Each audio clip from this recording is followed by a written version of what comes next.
십자가에 죽으신 예수 그리스도의 부활에 대한 확신과 오순절 성령 강림으로 이루어진 초대교회는 사도들 12명의 정성과 사랑의 보살핌으로는 다 감당할 수 없는 초고속으로 성장한 놀라운 교회였습니다. 사도들이 성도들을 찾아가 신방하고 위로하고 구제하고 보살피는 일에 한계를 느끼고 본질에서 벗어나는 자신들의 사역을 원래의 자리로 돌리기 위해서 성도들에게 칭찬받고 성령 충만하고 지혜로운 사람 7명을 천거하게 하여 그들로 하여금 교회의 모든 살림과 구제와 신방, 모든 경영을 다 맡겼습니다. 그리고 사도들은 오직 말씀을 연구하고 말씀을 전하고 기도하는 일에만 매달렸습니다. 그 탁월한 7명의 교회 직원, 교회 일꾼들이 오늘날 교회 직원의 유래라고 생각한다면 교역자들과 성도들 가운데 임직받은 직원들이 분담해서 해야 할 일이 명확하게 분별이 됩니다.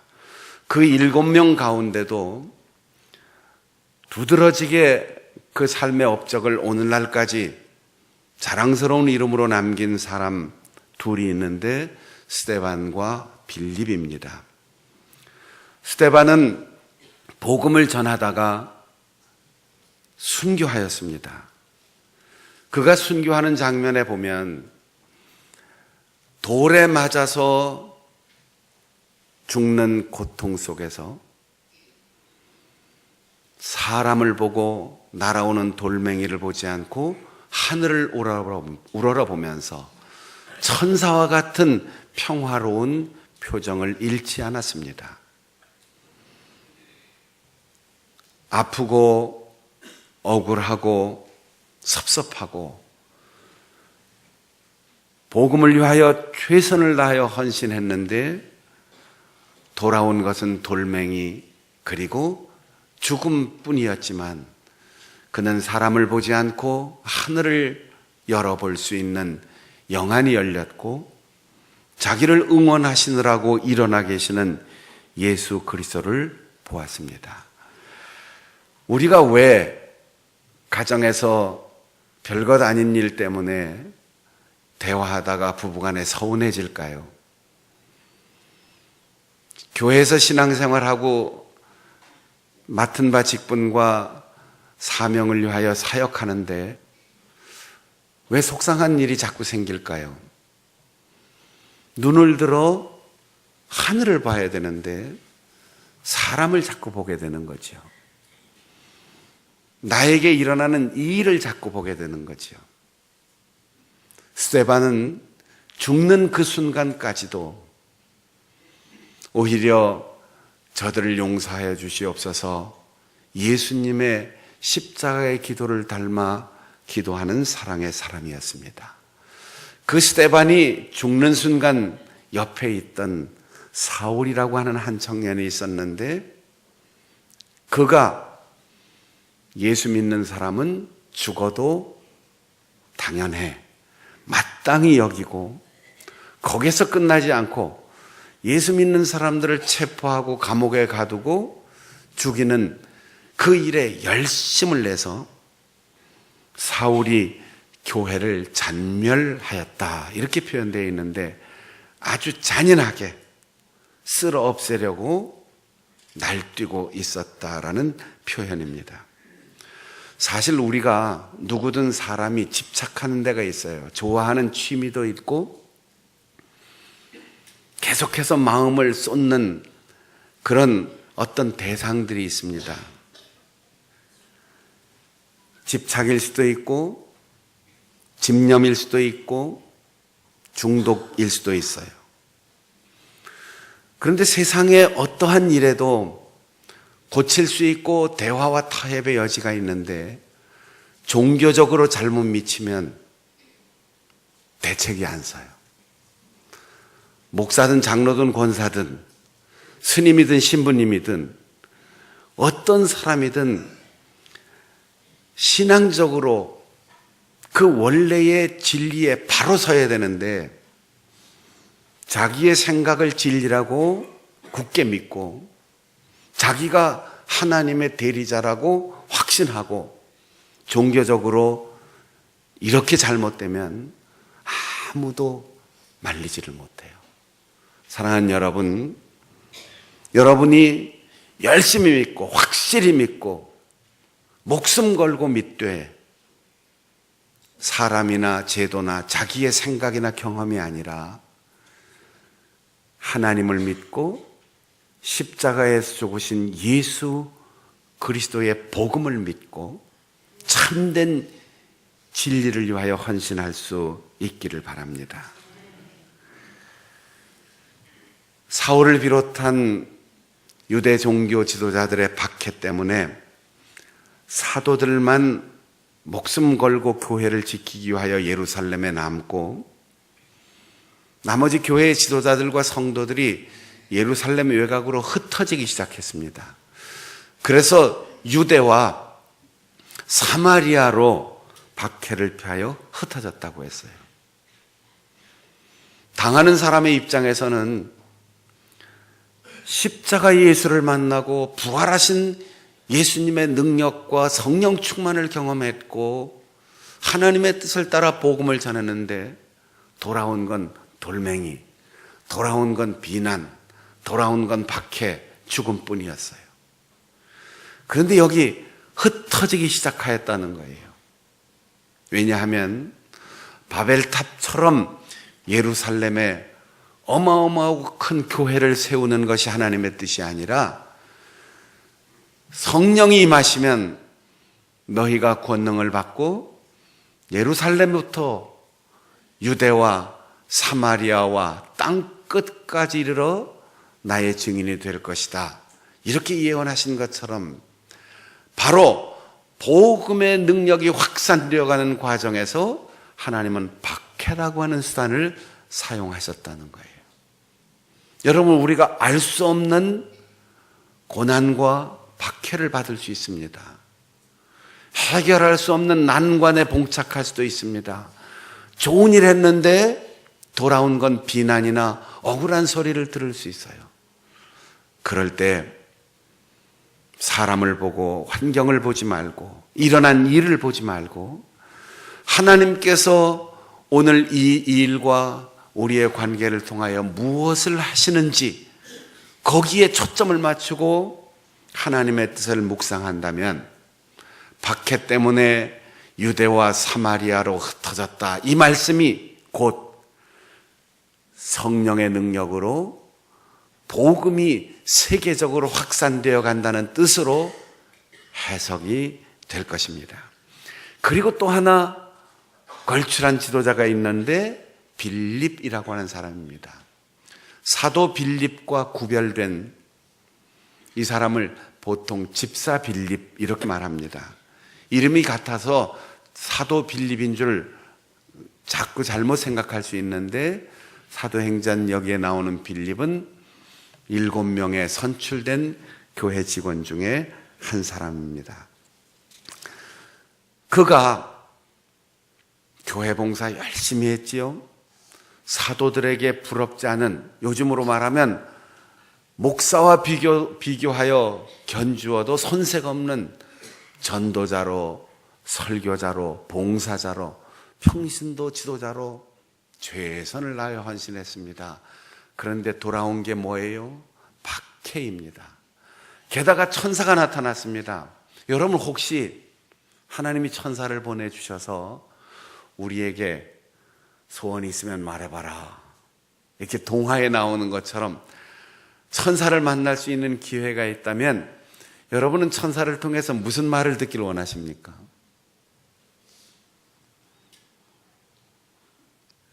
천사가 빌립에게 이렇게 말했어요. 남쪽으로 내려가라. 이스라엘의 남쪽은 아무것도 없는 빈 들판입니다. 광야예요. 숲속에 들어가서 힐링하라는 것도 아니고 바닷가에 가서 휴양하라는 것도 아니고 좋은 음식점에 가서 맛있는 것 먹으면서 즐기라는 것도 아닙니다. 빈들로 나가라. 여러분에게 이 광야라는 말이 나올 때마다 꼭 잔소리처럼 얘기하는 게 있잖아요. 우리는 광야 그런 빈들이지만 히브리 사람들에게 광야 이 말은 말씀이 들려오는 곳, 영적인 장소예요. 노예 생활하던 히브리인들을 하나님께서는 불러내셔서 광야를 통하여 40년 동안 하나님의 말씀을 듣는 훈련을 시키셨어요. 예언자들을 광야로 부르셨고 세례 요한을 광야에 외치는 소리로 세우셨고 예수님을 광야에서 시험을 통하여 공적인 사역을 시작하게 하셨습니다. 빌립이 천사에게 이렇게 말할 수 있습니다. 지금까지 한 것도 힘들어요. 여기까지 왔는데 이젠 그만할래요. 좀 쉬게 해주세요. 그런데 광야로 나가라는 거지. 우리는 찬송할 때 입술로는 가락에 맞춰 노래 잘합니다. 부름받아 나선 이 몸 어디든지 가오리다. 괴로우나 즐거우나 주만 따라 가오리다. 노래는 이렇게 부르는데 사실은 우리의 삶이 그렇지 않아요. 좋은 휴양지로 가고 싶고 공부 잘하는 아들이 있으면 제발 신학교는 안 갔으면 좋겠다 그렇게 기도하고 성품 좋고 예쁜 딸이 있으면 제발 전도사하고 연애하지 마라 그러고 싶고 이왕 신학교 갔으니까 할 수 없지 그래 선교사는 가지 마라 그러고 싶어요. 이왕 선교지 가면 하나님 혹시 비즈니스석이 하나 비어있는 거 없을까요? 이렇게 생각하게 돼요. 그런데 천사는 빌립에게 와서 광야로 가라.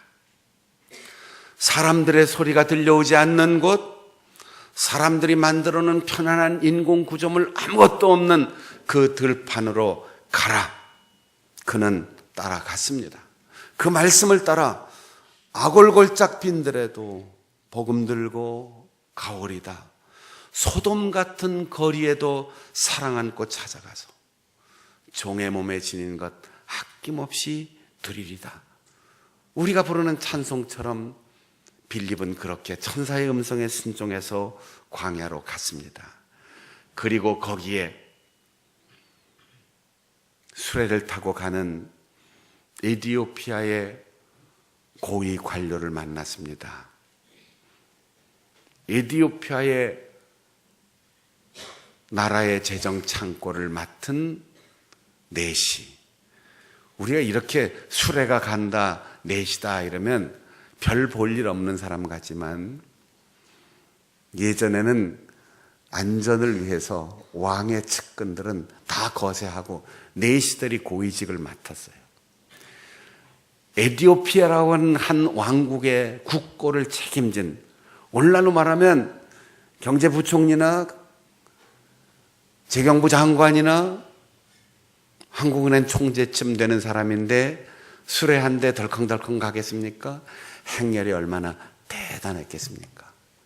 그가 예루살렘에 왔다가 언제 어떻게 복음을 들었는지 모르지만 지금 우리처럼 이렇게 66권 한 번에 다 들 수 있는 성경이 아니라 이사야 선지자의 예언의 말씀만 해도 두루마리 몇 개를 끌어안아야 될 그런 양피지나 파피루스를 누구에게인가 선물을 받았어요. 그리고 그걸 펴서 읽으면서 다니는 거예요. 읽으면서 가는 거예요. 천사는 다시 빌립에게 가까이 가라. 하나님께 질문할 수 있습니다. 우리나라 사람하고 만나고 싶어요. 저렇게 얼굴 검은 사람, 저런 이방인 만나고 싶지 않습니다. 또 저렇게 화려한 술에 저렇게 엄청난 행렬 나 그 곁에 가려면 열등감 느낍니다. 물리적 거리는 심리적 거리가 될 수도 있어요. 가까이 가라라는 말은 사람에게 관심을 기울이고 그 관심을 표현하고 대화하고 소통해라. 그러면 그 소통의 문이 열리면 복음이 들어간다. 제가 지난해에 아메리카 대륙에 있는 선교사님들을 다 브라질 상파울로에 모이도록 하고 우리 혜선이 임원들하고 선교국 실무자들하고 한 주간 동안 그들을 만나서 회의를 하고 수련회를 하기 위해서 다녀온 적이 있어요. 남미 큰 넓은 대륙에서 흩어져 사역하고 있는 아마존의 오지에까지 들어가 있는 선교사들이 와서 자유롭게 얘기할 수 있는 시간을 줬더니 공통적으로 하는 얘기가 이거예요. 목사님, 내가 여기서 10년 혹은 15년, 20년 이렇게 사역했는데 우리 고국에서 이곳을 찾아온 것 처음입니다. 동남아에서 선교하는 우리 선교사들, 동료들 얘기 들어보면 한국에서 여름마다 겨울마다 방학 때 되면 청년들이 너무 찾아와서 귀찮아 사역을 못할 정도로 찾아오는데 이 남미까지 아무도 안 옵니다. 제가 가서 브라질 가서 만나는데 경유하는 시간 빼고 공중에 떠 있는 시간만 24시간을 가는데 갔다 와서 병이 날 정도예요. 그러니까 선교사들이 단기 선교도 아무도 안 오지요. 해외 선교위원들도 아무도 오지도 않지요. 그러니까 선교 후원금도 자꾸 끊어집니다. 거리가 머니까 우리에게 관심이 없습니다. 와줘서 고마운데 그동안 섭섭한 게 너무 많이 쌓였습니다. 그래서 제가 웃으면서 거리가 멀면 마음이 멀고 잘 오지 못하는 거 그거는 인정하고 미안하지만 선교 후원금은 요즘 다 온라인으로 왔다 갔다 하니까 기도하고 한국에 안식년 맞아서 왔을 때는 후원교회 찾아가 선교 보고도 좀 잘하고 요즘 이메일로 편지가 순식간에 왔다 갔다 하니까 선교 보고도 후원교회에 편지도 잘 보내고 그럼 좋겠다 그렇게 충고를 했지만 실질적으로 거리가 머니까 소외감이 심한 거죠. 천사는 빌립에게 가까이 가라고 했어요. 여러분, 주님은 오늘도 우리가 만나야 할 사람, 구원받아야 할 사람들을 예비해 놓으시고 우리에게 가라, 우리를 쓰십니다. 가면, 만나면 무슨 말을 할지 성령께서 가르쳐 주실 것이고 사람의 마음의 문은 하나님께서 열어주실 것입니다. 우리의 언변이나 우리의 안면이나 우리의 강요 때문이 아니라 하나님이 하시는 일에 하나님께서 나를 쓰심을 감사하면서 더 가까이 다가갈 수 있는 우리 성도들이 되시기를 바랍니다. 주님을 사랑하는 사람은 사람을 사랑합니다. 주님께 가까이 가는 사람은 사람에게 가까이 갑니다. 주님께만 가까이 가면 신비주의에 빠집니다. 사람에게만 가까이 가면 인본주의에 빠집니다. 주님께 가까이 가는 만큼 사람을 가까이 하고 사람을 소중히 여기는 만큼 하나님과 교통하는 시간이 끊임없이 계속 돼야 하는 겁니다. 당신이 지금 읽고 있는 그 책에 도살장에 끌려가는 어린 양의 얘기가 나오는데 무슨 뜻인지 알고 있어? 이렇게 물었습니다. 아무도 가르쳐주는 선생님이 없는데 어떻게 내가 알 수 있겠습니까?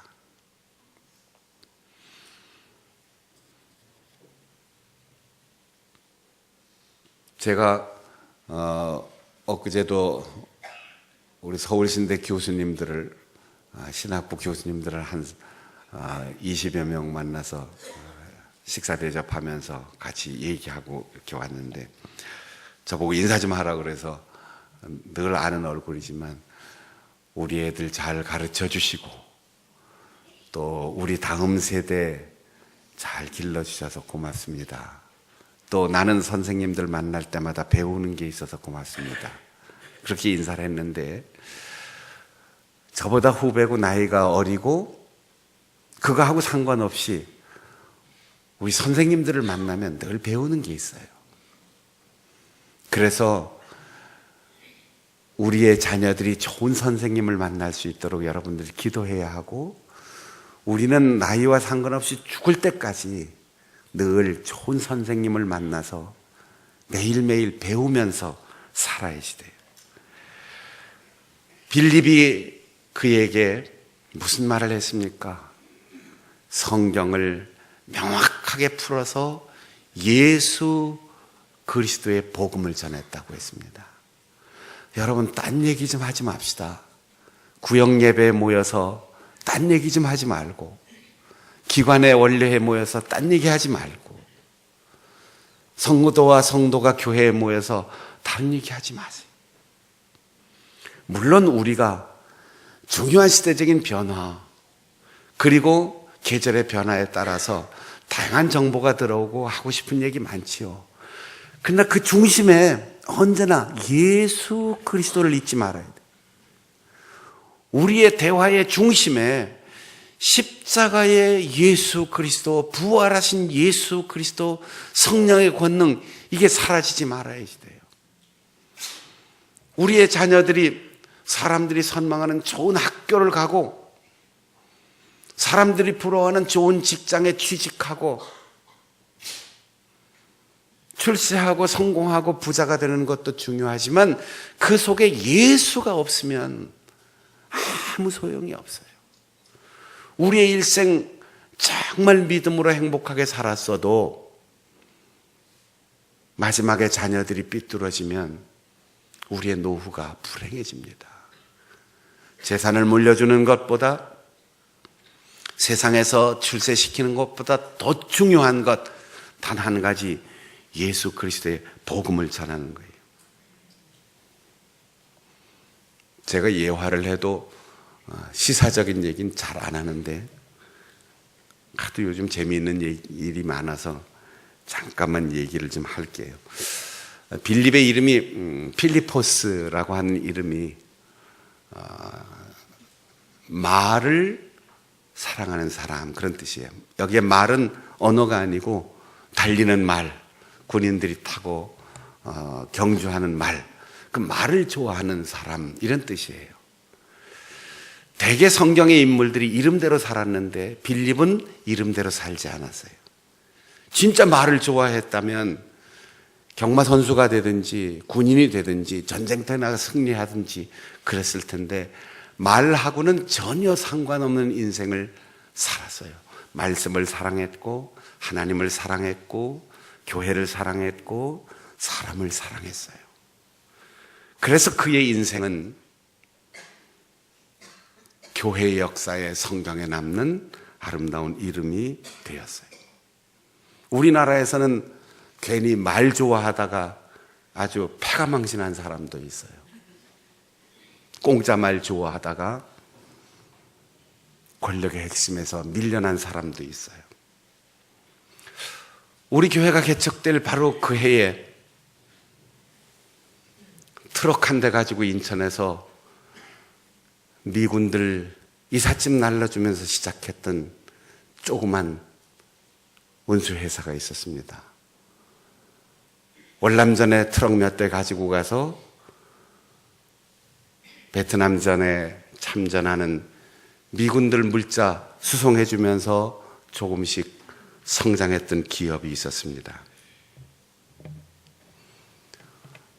교통부 장관이 3번씩이나 바뀌는 5년 동안 장수 차관으로 있던 사람하고 사돈을 맺더니 항공사를 인수하고 세계적인 항공사로, 그래서 땅에서도 바다에서도 공중에서도 택배 회사까지 온 나라에 움직이는 것은 다 한 손에 쥐었는데 3대째가 되니까 땅콩 한 봉지 때문에 비행기를 뒤로 물리면서 온 나라에 세계적인 지탄 받았어요.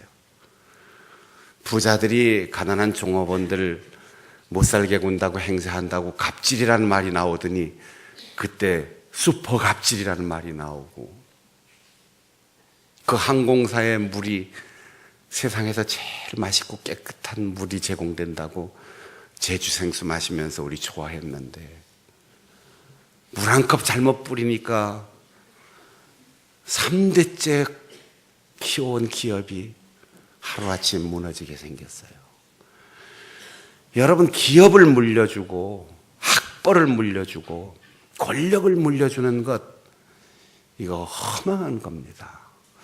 그 속에 예수 그리스도가 들어가지 않으면 아무 소용이 없어요. 여러분, 오늘 우리의 자녀들을 위하여 심각하게 기도해야지 돼요. 남의 일이라고, 뉴스에 나오는 일이라고 그냥 웃고 비난하고 손가락질하지 말고, 내 자식은, 내가 보지 않는 곳에서 우리의 손자 손녀들은 어떻게 살아가는지, 나는 정말 좋은 학교 보내고 유학 보내고 출세시키고 성공하는 데만 관심 기울이다가 예수를 전하는데 실패한 인생은 아닌가. 빌립은 이곳을 떠나 가이사랴에 정착하여 사도행전 21장에 보면 후일 스데반을 죽이는데 박수 쳐주던 그 사람이 전도자가 되어 평생을 헌신하여 바울이 되고, 그 바울이 예루살렘 귀향길에서 빌립의 집에 들려서 자기의 동료를 죽인 그 원수 같은 사람을 따뜻하게 맞이하고 환대해주는 넉넉한 사람이 되었습니다. 4명의 딸이 있었는데 그 딸들이 모두 예언자요 전도자라고 했습니다. 빌립은 복음 전도자로도 하나님 앞에 귀하게 쓰였고, 자녀 교육에도 예수 그리스도의 복음과 성령 충만한 신령한 은혜를 전하는 일에 실패하지 않아 가이사랴 지역에서 오래도록 살면서 하나님이 주시는 기쁨과 행복을 누렸어요. 빌립은 에티오피아인 내시를 수레에서 내리게 하여 구원의 확신을 확인하고 세례를 주었습니다. 세례받고 물에서 올라오는 순간 천사는 빌립을 사라지게 만들었습니다. 참, 하나님도 너무하시죠? 이렇게 큰 인물을 전도해갖고 세례 줬으면 좀 같이 머물러서 얘기도 하면서, 그 한 왕국의 엄청난 재산을 관리하니까 뭐 대출을 좀 알선해 주든지, 아니면 아파트라도 한 채 얻든지, 부스러기라도 하나 좀 생기면 얼마나 좋겠어요. 그런데 명함 한 장 남길 사이 없이 하나님께서는 딱 떠나게 하셨습니다. 그리고 복음을 전하면 그 사람이 구원받는 순간 아무런 대가를 요구하지 않고 떠나게 하셨습니다. 복음을 전해받고 성경의 뜻을 깨닫고 세례를 받은 사람, 그가 전도자가 갑자기 사라지니까 얼마나 서운했겠어요. 그런데 내시는 기쁘게 길을 갔다고 했습니다. 왜요? 헤어지는 아쉬움이나 섭섭함보다 십자가에서 나를 위하여 죽으신 예수 그리스도를 만난 기쁨이 10배, 100배, 1000배 더했고, 헤어지는 아쉬움보다는 이 복음을 들고 우리의 가족을, 우리의 가정을, 우리의 나라를, 민족을 변화시켜야 할 사명의 길로 고국을 향해 돌아가는 그 길, 그 희망과 사명감 때문에 기쁨 충만하여 돌아갔다고 했습니다. 여러분, 왜 슬프십니까? 왜 서운하십니까? 왜 아쉽습니까? 왜 분노가 자꾸만 가슴 속에서부터 솟아오릅니까? 십자가의 예수 그리스도를 자꾸 잊어버리는 거예요. 기쁨의 근원이 되시는 예수를 위하여 살아가야 할 우리의 사명을 잊어버리는 거예요. 성령 충만했던 삶이 소멸되기 때문에 그러는 겁니다. 그때 스데반처럼 하늘을 우러러보세요. 희망과 평안은 하늘에서 오는 겁니다. 기쁨은 주님께서 주셔야 하는 겁니다. 그래서 우리는 존귀 영광 모든 권세 주님 홀로 받으소서. 멸시천대 십자가는 제가 지고 가오리다. 아무도 알아주지 않고 비난하고 손해보고 외로워도 이름 없이 빚도 없이 감사하며 섬기겠습니다. 그렇게 노래 부를 수 있는 겁니다. 주의 귀한 성도 여러분, 여러분의 가정에도 우리의 교회에도 이 나라 이 민족의 역사에도 예수 그리스도가 없으면 아무것도 아닙니다. 여러분, 말을 사랑하지 말고 말씀을 사랑하시고 세상을 사랑하지 말고 예수 그리스도를 사랑하고 그 이름을 증거하며 교회를 사랑하며 복음 전도자로 살고 한 사람 한 사람 구원받을 영혼을 사랑하여 전도자로 살고 섬기며 살아가는 사랑의 사람, 우리 장충단교회 모든 성도들이 되시기를 바랍니다. 기도하겠습니다.